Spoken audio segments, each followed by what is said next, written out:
नंदस्त्वात्मज उत्पन्न ये शब्द साबित करता है कि नंद जी के यहाँ भगवान का जन्म हुआ है, क्योंकि संतान के जन्म के बाद नाड़ छेदन के पहले जो कुछ दान धर्म करना चाहिए वो सब नंद जी ने किया है, जो नाड़ छेदन के पहले होता है। और अगर भगवान बाहर से आए तो फिर कैसे ये कार्य होगा, कैसे नाड़ छेदन के पहले, क्योंकि नाड़ छेदन होते ही सूतक लागू हो जाता है। उसके बाद कुछ दिनों तक हम दान नहीं कर सकते, ब्राह्मण देवता हमारा दान स्वीकार नहीं कर सकते। भगवान यही प्रकट हुए हैं, ये भी सत्य है। भगवान मथुरा से आए हैं, ये भी सत्य है। जैसा कि बहुत बार हमने कथाओं में बताया है, आपने सुना है कि भगवान का आगमन मन से होता है, मन की मथुरा से होता है। इस रूप में भगवान का मथुरा से आना हुआ है, ये भी सत्य है।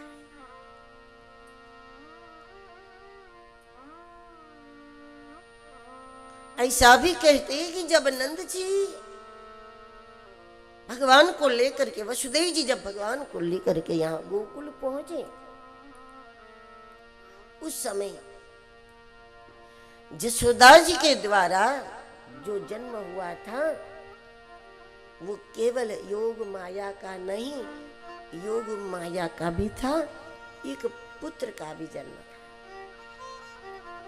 एक कन्या और एक पुत्र। जसोदा जी के द्वारा दोनों का जन्म हुआ था, पुत्र और पुत्री एक साथ हुए थे। भगवान की आज्ञा होने के कारण वसुदेव जी कन्या को उठा के ले गए, लेकिन जैसे ही भगवान को यहाँ विराजित किया, यहाँ छोड़ा कि परमात्मा उस बालक के अंदर समाहित हो गए, जो बालक नंद जी के यहाँ हुआ था और अभी नाड़ छेदन हुई नहीं थी। जसोदा के द्वारा जो बच्चा हुआ था उसी के अंदर परमात्मा ने अपने तेज को समाहित कर दिया। और इसलिए ये भी सही है, नंदस्त्वात्मज उत्पन्न, नंद जी के यहाँ, नंद जी के पुत्र के रूप में ही भगवान बना।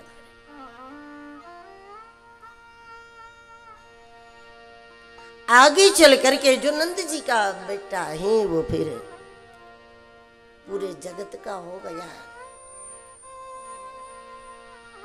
घर में जो संतान है वो आपकी है, आपके घर में आपका बेटा है, लेकिन यदि आप उनकी शक्तियों का इतना विकास कर सको, इंसान को अगर भगवान बना सको, तो कल तक जो आपका बेटा था वो आज दुनिया का विश्राम बन सकता है और पूरा विश्व उसको कह सकता है कि ये मेरा है, ये मेरा है, ये मेरा है। इतना विकसित अगर कर दिया तो जो बेटा आपका है, लेकिन फिर पूरा जगत उसको अपना माने और वो भी पूरे जगत को अपना माने, ऐसा विशाल विराट व्यक्तित्व बन भी सकता है।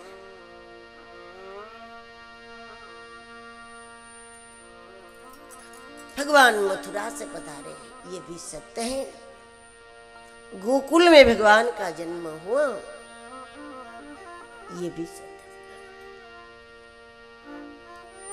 देवकी और वसुदेव जी दोनों परम साधक हैं।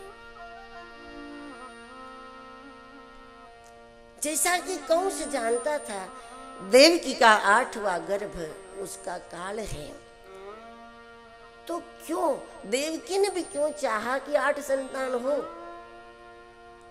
एक बहन अगर जानती है कि मेरा 8वां बच्चा मेरे भाई को मारेगा, तो बहन कहेगी कि मुझे 8 चाहिए ही नहीं, 7 कोई कम है।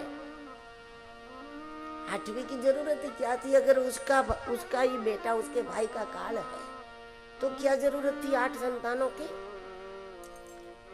कंस मृत्यु से डरता है तो फिर देव की वसुदेव जी को एक जेल में बंद करने की भी क्या जरूरत थी? आज भी तो महिलाओं की कैद अलग है, महिलाओं की जेल अलग है। अगर मृत्यु से बचना है तो जब उसकी 5-6 संतान हो जाए तो उसके बाद एक जेल में बंद करने की भी क्या आवश्यकता थी?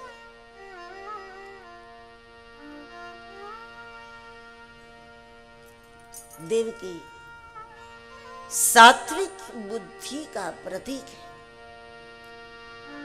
देवकी इसको कहते हैं जिसकी बुद्धि परमार्थी है, वो देवकी है। परमार्थ का विचार करने वाली बुद्धि देवकी है। दूसरों के हित का विचार करे वो देवकी है।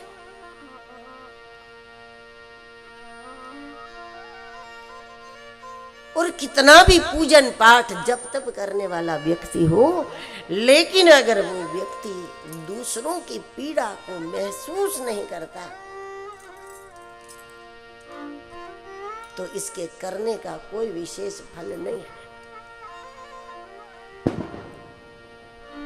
ठीक है, आप क्रिया कर्म करो, आपको इसका भौतिक फल प्राप्त भी हो जाए, लेकिन जब तक हम दूसरों के दुख को महसूस नहीं करते, दूसरों के हित का विचार नहीं करते, औरों के हित का हम विचार नहीं कर सकते, तो ऐसे में साधना हमको परम फल नहीं देती, भौतिक फल ही देती है। और जब भौतिक फल मिला तो वो तो कुछ टिकने वाला नहीं है। पद मिल गया, पैसा मिल गया, संसार की चीजें मिल गई। हमको साधना श्रेष्ठ फल दे, साधना पूजा पाठ दर्शन हमको परम लाभ दे,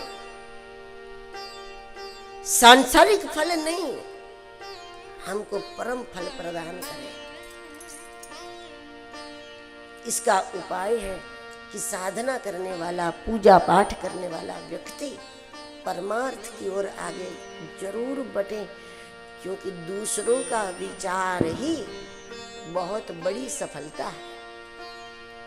दूसरों के हित का विचार, यही साधना अंतिम फल की ओर जा रही है, इसका प्रमाण। साधना आपकी 10-10 घंटों तक चलती है, लेकिन आपके बुद्धि में, आपकी खोपड़ी में दूसरों के हित का विचार नहीं है, दूसरों को मदद करने का विचार है। तो भी पूजा पाठ आपको परिणाम तो देगा, लेकिन परम परिणाम नहीं देगा, परम लाभ नहीं देगा, परम फल नहीं देगा। परम फल यानी ईश्वर का अनुभव नहीं देगा।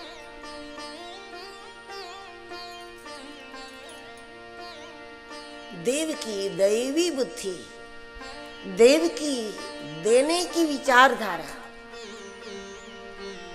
देव की परोपकार की विचारधारा का नाम है देव की, जिसको देना अच्छा लगता है।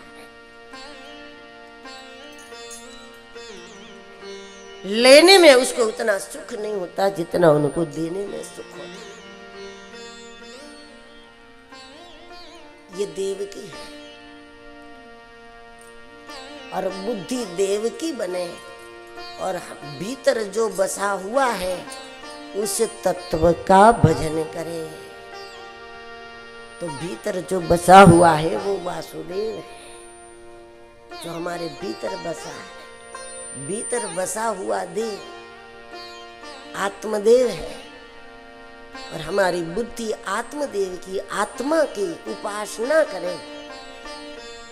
लेकिन केवल आत्मा की उपासना न करें, जिस जगत में आए हैं उस जगत को अपनी ओर से हम मदद करें, उस जगत को अपनी ओर से सुख पहुंचाएं। सहज ही हमको जो मिल जाए उससे हम धर्म करें, और साथ साथ जो भीतर बसा हुआ आत्मदेव है उसकी उपासना करें।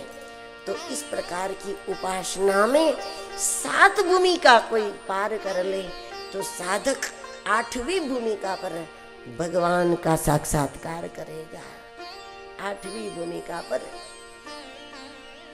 उसको परमानंद की प्राप्ति हो जाएगी। और इसी परमानंद को कहते हैं कि आए भगवान आज बाल रूप धार के, आए भगवान आज बाल रूप धार के, आए भगवान आज बाल रूप धार के, आए भगवान आज बाल रूप धार के, खुल गए भाग्य आज कुल संसार के, खुल गए भाग्य आज कुल संसार के, खुल गए भाग्य आज कुल संसार के, खुल गए भाग्य आज कुल संसार के, आए भगवान आज बाल रूप आए भगवान आज बाल रूप धार के, आए भगवान आज बाल रूप आए भगवान आज बाल रूप धार के, आए प्रभु मेरे पक्के इकरार के, आए हैं प्रभु मेरे पक्के इकरार के, आए प्रभु मेरे पक्के इकरार के, आए हैं प्रभु मेरे पक्के इकरार के, आए भगवान आज बाल रूप आए भगवान आज बाल रूप धार के, आए भगवान आज बाल रूप आए भगवान आज बाल रूप धार के, आए भगवान आज बाल रूप आए भगवान आज बाल रूप धार के, कोई कहे कि केवल परमार्थ किया करो, दान दिया करो, बस भीतर झांकने की जरूरत नहीं है, तो भागवत कहता है कि अधूरी बात है। भीतर झांकना पड़ेगा, अपने आत्मदर्शन की ओर यात्रा करनी पड़ेगी, अपने भीतर जो बसा हुआ है उस वासुदेव की आराधना पुकार ध्यान करना पड़ेगा। और कोई कहता है कि बस भीतर दर्शन किया करो, बाहर कुछ करने की जरूरत नहीं, भागवत कहेगा ये भी ठीक बात नहीं। अंतर्मुख रहो, निजानंद में रहो, मस्ती में मस्त रहो, समाज का काम करने की कोई जरूरत नहीं है, जगत की सेवा की कोई जरूरत नहीं है। भागवत कहेगा कि नहीं वो भी ठीक नहीं है, देव की बनो। देव की वो है कि जो अपने आत्मदेव का आराधन भी करती रहे और प्रारब्ध उसको जो कुछ थोड़ा बहुत दे उससे जगत की सेवा भी करे। और इस प्रकार की साधना की अष्टम भूमिका है। आए भगवान आज बाल आए भगवान आज बाल रूप धार के,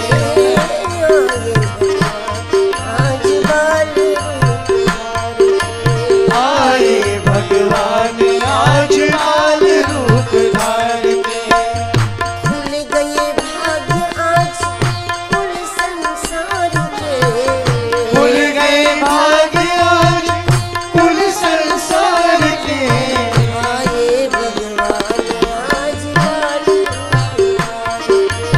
आए भगवान आज बाल रूप धार के, आज बाल आए भगवान आज बाल रूप धार के, भगवान का बाल स्वरूप में पधारना साधकों की समझ के लिए कहूं तो ये भी है कि साधना करने वाले व्यक्ति का उसकी एक अवस्था ऐसी आ जाए कि वो स्वयं छोटे बच्चे के समान निर्दोष निर्विकार हो जाए, ये भी बाल गोपाल का प्रागट्य है।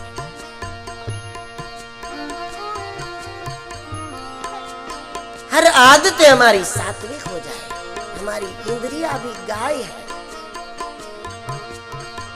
हमारी मति भी गाय है।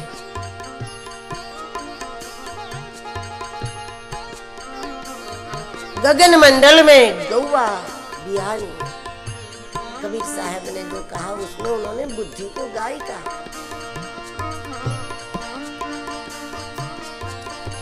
गोस्वामी तुलसीदास जी सात्विक श्रद्धा धेनु कहते हैं, सात्विक श्रद्धा गाय। हमारे भीतर सात्विक श्रद्धा हो जाए, हमारी मति सात्विक हो जाए, हमारी आदतें सात्विक हो जाए, और धीरे धीरे साधक निर्विकार और निर्दोष निर्दम्भ को प्राप्त कर ले, तो ये भी एक स्वरूप है कि हमारे जीवन में बाल गोपाल प्रकट हो गए। साधक स्वयं बच्चे के समान, उसका खुद का निर्दोष हो जाना बाल गोविंद का प्रागट्य।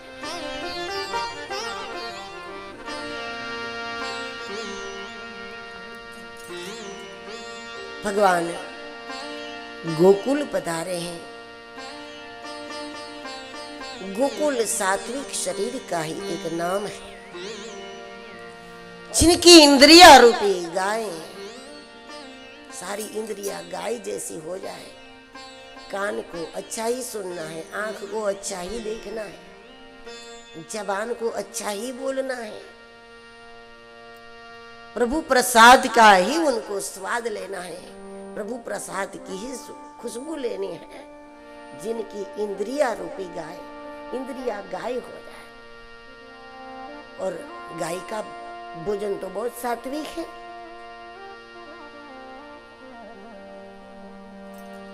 ऐसा शरीर गोकुल है।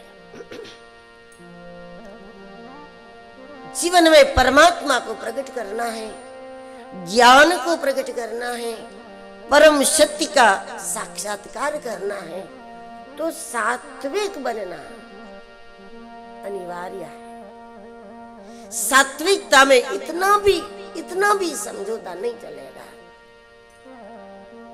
हाँ, कि कभी कभी कुछ न खाने जैसा खा लिया साल भर में एक आध बार तो कोई प्रॉब्लम नहीं।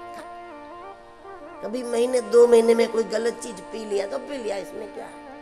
इस तरह अगर आप खुद को माफ करते जाओगे तो कभी सत्य का प्रकाश आपके जीवन में नहीं होगा।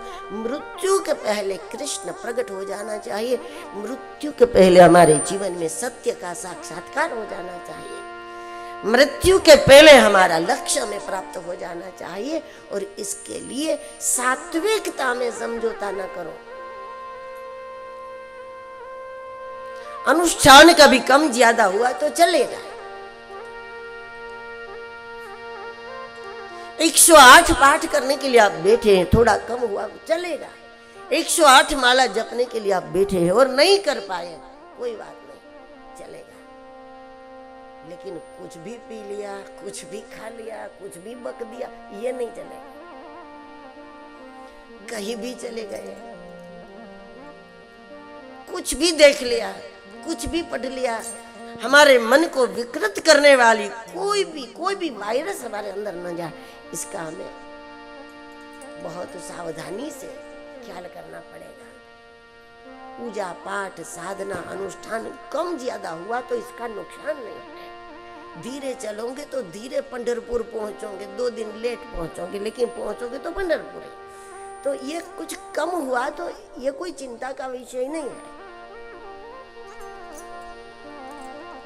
जब तब पूजा पाठ दर्शन कुछ कम मात्रा में हुआ, अब चाहते थे कि आज 100 माला हो जाए एकादशी है, लेकिन नहीं हुआ, कोई बात नहीं, ये कोई नुकसान नहीं है। लाभ में कमी होती है, नुकसान कुछ नहीं होता।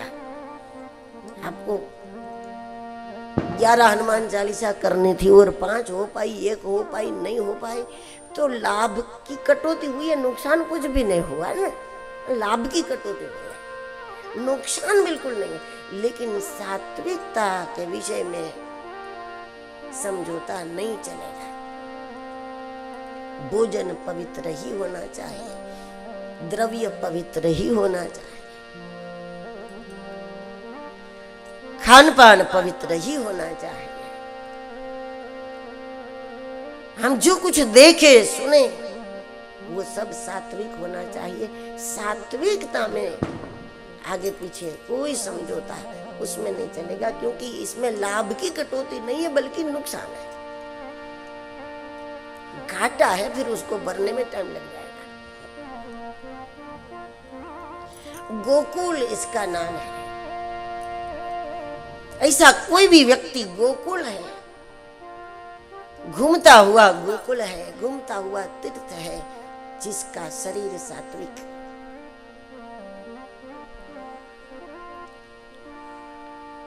मथुरा तामस शरीर का नाम है, तमोगुणी शरीर है मथुरा।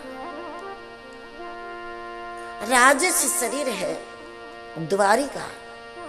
भगवान स्वयं भी वहां पर द्वारिकाधीश के रूप में है। हालांकि कृष्ण स्वयं त्रिगुणातीत है, वो स्वयं राजा नहीं बने, कभी उग्रसेन को ही बनाया वहां भी, लेकिन वहां पर सुवर्ण नगरी का निर्माण करना, एक अत्यंत वैभवशाली नगर का निर्माण करना, उस अर्थ में वो राज की नगरी है, इसलिए रजोगुणी है। मथुरा तमोगुणी है। भगवान को सबसे ज्यादा आनंद आया है तो वो आया है वृंदावन में, क्योंकि वृंदावन त्रिगुणातीत है। गोकुल सात्विक है, लेकिन व्रजभूमि त्रिगुणातीत है। इसलिए वृंदावन में सब कुछ अत्यंत शुद्ध नहीं, विशुद्ध है।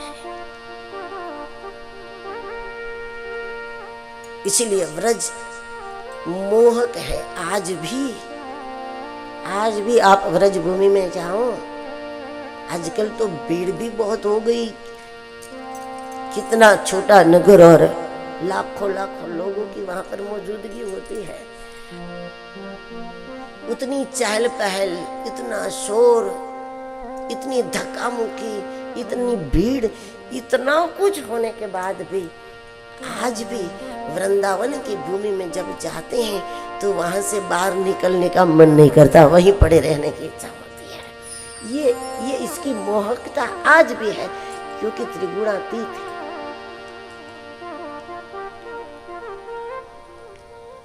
और त्रिगुणातीत अवस्था गुरु अवस्था है। कृष्णम वंदे जगत गुरु। और यही शब्द गुरु के लिए लगता है। भावातीतम त्रिगुण रहितम सद्गुरुम तम नमामि। व्रज त्रिगुणातीत है, गुरु त्रिगुणातीत है।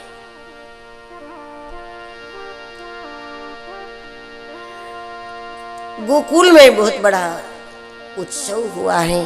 सुखदेव जी महाराज के शब्दों में देखे तो नंद स्वात्मज उत्पन्न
सूत मारन मन दीन्यो।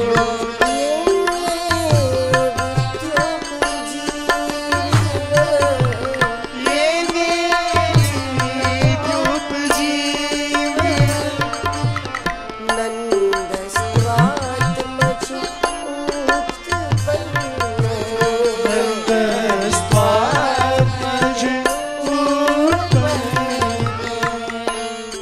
भगवान के पधारने से नंद जी का मन महान हो गया।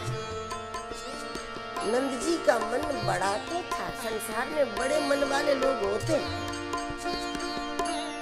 लेकिन संतों का, अवतारों का, गुरुजनों का मन बड़ा ही नहीं बल्कि महान होता है। निंदा करने वालों से भी नफरत नहीं करते, उनको पसंद ना करे उसको भी वो पसंद करते रहते हैं, नुकसान करने वाले को भी त्याग नहीं करते।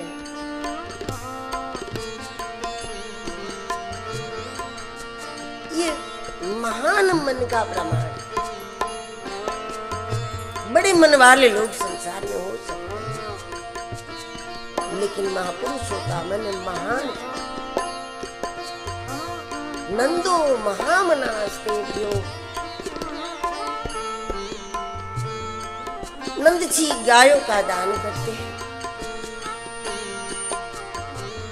क्योंकि उस समय धन में गोधन ही था। शुभ दान करना है तो कौन सी चीज का करें? इस प्रकार के नोट थे नहीं, इस प्रकार का धन नहीं था।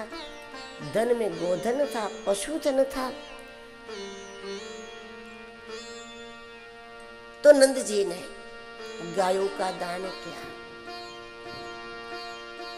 तिल के 7 पहाड़ बनाए और तिल के 7 पहाड़ बना करके तिल का दान किया। बच्चे के जन्म समय पर तिल का दान करना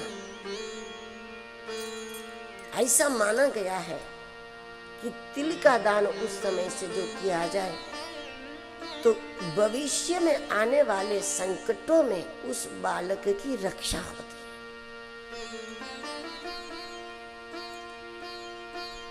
हवन में भी जब हम तिल का उपयोग करते हैं तो तिल का ये प्रभाव है, आने वाले संकटों से एक ऐसी ऊर्जा उत्पन्न हो जाए। इस प्रकार तिल का दान करने वाले के लिए, तिल का होम करने वाले के लिए एक ऐसी ऊर्जा उत्पन्न होती है जो सुरक्षा प्रदान करने वाली एक ऊर्जा इससे निर्माण होती है।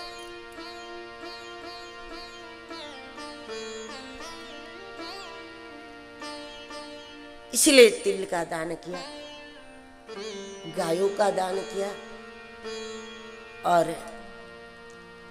जिसको जिस वस्तु की आवश्यकता है ये विद्योपजीविनः, जिसकी जीविका जिस वस्तु के द्वारा है उसको उस वस्तु का दान किया। ये परमार्थ की श्रेष्ठ दृष्टि है।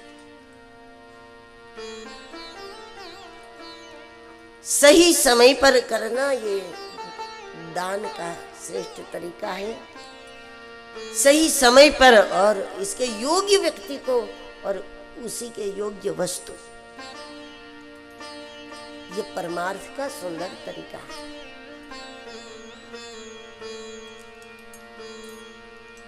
नंदो महामनास्तेभ्यो।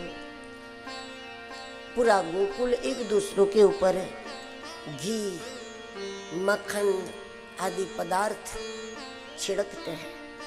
इस प्रकार उत्सव मनाया है।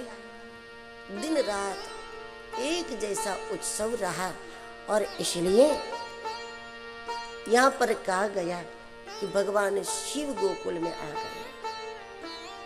गोकुल शिवमय हो गया, गोकुल शिवाकार हुआ।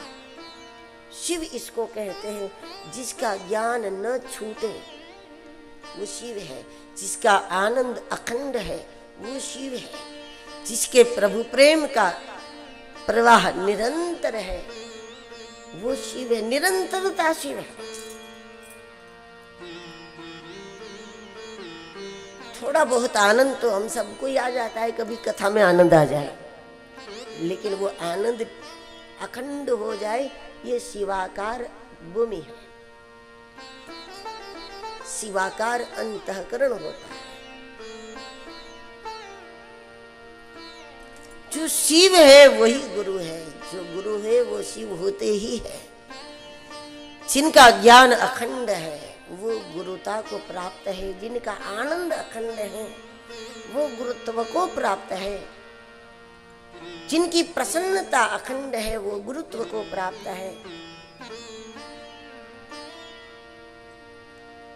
जिसकी प्रसन्नता किसी भी परिस्थिति में नहीं बदलती वो मानव रूप में महादेव है। क्योंकि शिव समाधि के देवता है। शिव जी को जब स्थापित कर देते हो, उसके बाद शंकर जी को फिर वहां पर दूसरा बड़ा मंदिर बनाना है, तब भी उसको नहीं उठाते, उसको टच करा के दूसरी शिवलिंग उसके ऊपर कर देते हैं, लेकिन जो स्थापित है उसको नहीं उठाते, उसको नहीं हिलाते वहां से। एक बार बैठ गए तो बैठ गए, बस आसन लग गया तो लग गया। अब बड़ा मंदिर बनाना और बड़ी शिवलिंग स्थापित करनी है तो इसी के ऊपर लगा दो, ये भले नीचे चली जाए।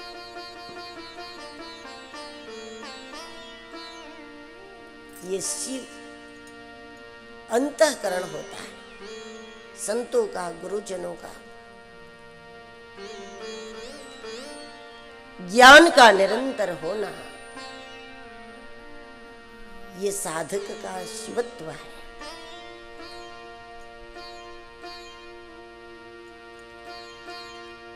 पूरा हवामान बदल गया, पूरी परिस्थिति बदल गई। कल जय जयकार हो रहा था और आज कोई पूछने को तैयार नहीं, तब भी प्रसन्नता वैसी की वैसी है, तो समझ लो शिवत्व जाग गया है।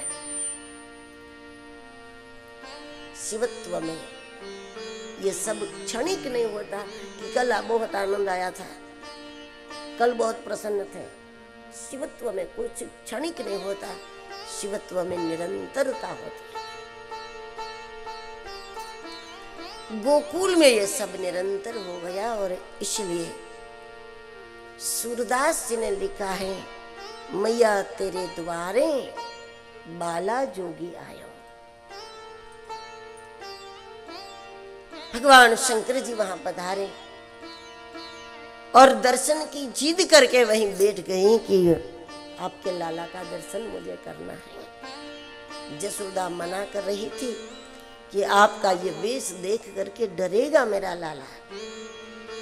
तो शंकर जी कहते हैं कि वो डरने वाला है नहीं, वो तो डराने वाला है, वो तो त्रिभुवन को डराता है। काल भी डरता है उससे, वो थोड़ी डरेगा मेरे से। ये बात यशोदा समझ नहीं पाई और वो भगवान को बाहर लाने के लिए तैयार नहीं थी। तब भगवान ने लीला की और बहुत रोए, बहुत रोए, बहुत रोए। ऋषि मुनियों को, तपस्वियों को, ब्राह्मणों को, कईयों को बुलाया, नजर उतारी इसको हुआ क्या है। और तब किसी ने कहा कि वो महात्मा जो सुबह जिद कर रहे थे ना, वो आपके आंगन में बैठा हुआ कुछ बोल रहा है, मन ही मन कुछ जप कर रहा है, लगता है कि वो कोई बड़ा तांत्रिक है, उसने कुछ कर दिया, अब उसी के पास ले जाना होगा। तो जशोदा जब लेकर के गई, भगवान को अपनी गोदी में लेकर के महादेव मस्त हो गए। और आज भी गोकुल में नंद भवन जो है, वहीं आंगन में भगवान शंकर का मंदिर है कि यहीं बैठे थे जिद पूर्वक। भागवत में ये कथा नहीं लिखी, लेकिन शिव मई हो गया है गोकुल, शिवाकार हो।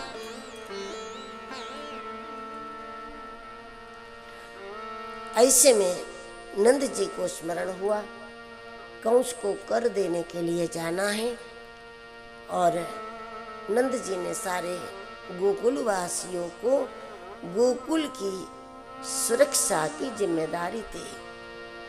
गोपान गोकुल रक्षाया, गोपान गोकुल रक्षाया, निरूप्य मथुरां गत, निरूप्य मथुरां गत, नन्दहंसस्य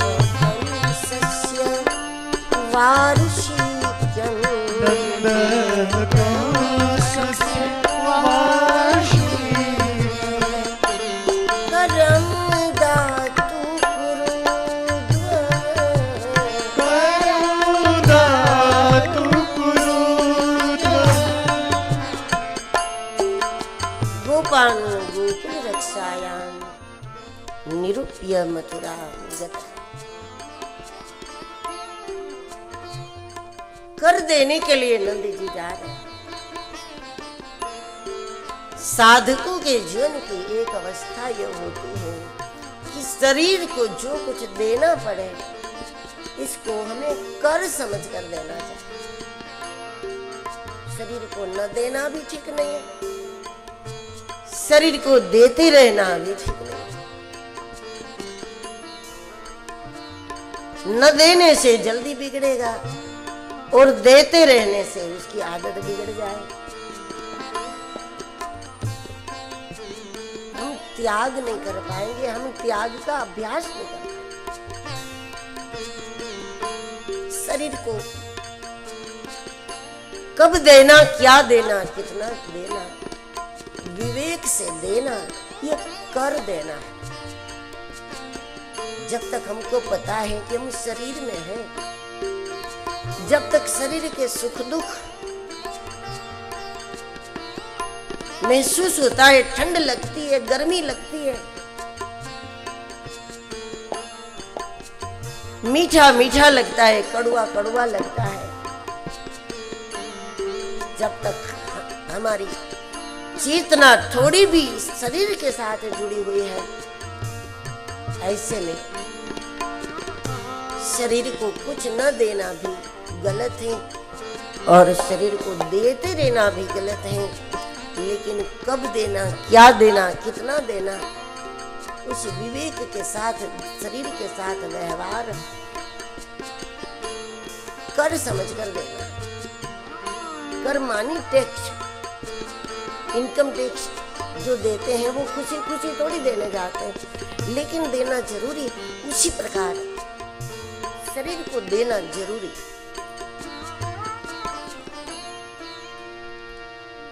इस शरीर के द्वारा हमें कई शरीरधारियों की सेवा करनी है, ये समझकर शरीर को देना। शरीर के द्वारा हमें भजन करना है, साधना करके आगे बढ़ना है, इसलिए शरीर को देना है। शरीर के द्वारा अपना कर्तव्य निभाना है, इसलिए शरीर को देना है। विवेक पूर्वक शरीर को दिया जाए, ये कंस को कर देने का तरीका है।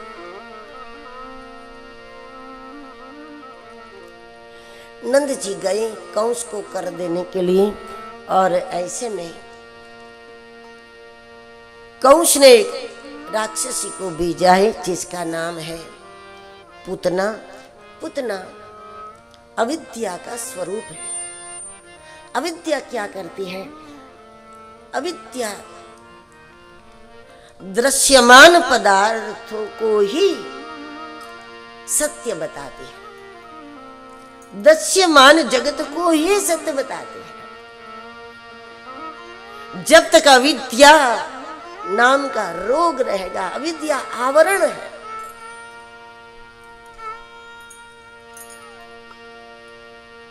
जिसे पृथ्वी आकाश तेज जल वायु अहम तत्व महत तत्व, ये सात को आवरण बताया। ये सातों आवरण अविद्या के। जब तक हम सत्संग नहीं करेंगे तब तक आवरण को ही हम सत्य समझ लेंगे, संसार के सुख दुख को हम वास्तविक समझ लेंगे। हानि लाभ को हम वास्तविक समझ लेंगे। इसके लिए हम लड़ाई झगड़े पता नहीं क्या कुछ कर लेंगे, क्योंकि आवरण को हम सत्य समझेंगे। लेकिन जीवन में सत्संग करता है, भागवत सुनता करता व्यक्ति हो, वो क्या करता है, वो आवरण को आधार बनाकर इस आवरण के आधार पर ईश्वर का चिंतन कर लेता है। आवरण क्या है? जैसे आपने वस्त्र पहन रखे तो ये वस्त्र आवरण हो गया ना, ये वस्त्र आवरण हो गया। अब कोई वस्त्र पहन करके खड़ा है तो ये प्रमाण है कि कोई खड़ा है, कपड़े अपने आप थोड़ी खड़े रहेंगे। पहनकर कोई खड़ा है तो वस्त्र का एक आवरण भी हमको इतना तो बताता है कि कोई खड़ा है, कोई तो है। वस्त्र अपने आप नहीं खड़ा। उसी प्रकार ये 7 आवरण जो है, सत्संग करने वाला व्यक्ति इस आवरण को भी ईश्वर का वस्त्र समझ करके कि कोई पहनकर खड़ा है। जिसने पृथ्वी को पहना है, आकाश को पहना है, वायु को पहना है, सूर्य को पहना है, चंद्र को पहना है, और ये धारण करके, ये आवरण का होना ही प्रमाण है कि कोई है। तो ईश्वर के अस्तित्व का हम आधार प्राप्त कर लेते हैं इनसे। लेकिन सत्संग नहीं होगा तो हम आवरण को ही अंतिम सत्य समझ लेंगे। बस ये जगत ही अंतिम सत्य है, तो ऊपर उठ नहीं पाएंगे। विचार से जितना ऊपर उठो,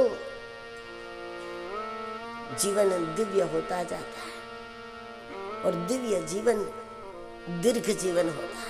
आप हमारे संत वाणी चैनल को सब्सक्राइब करें, वीडियो को लाइक करें, शेयर करें, और हाँ, बेल आइकन पर क्लिक करना बिल्कुल ना भूलें, ताकि हमारी किसी भी वीडियो की सूचना सबसे पहले आपको मिले।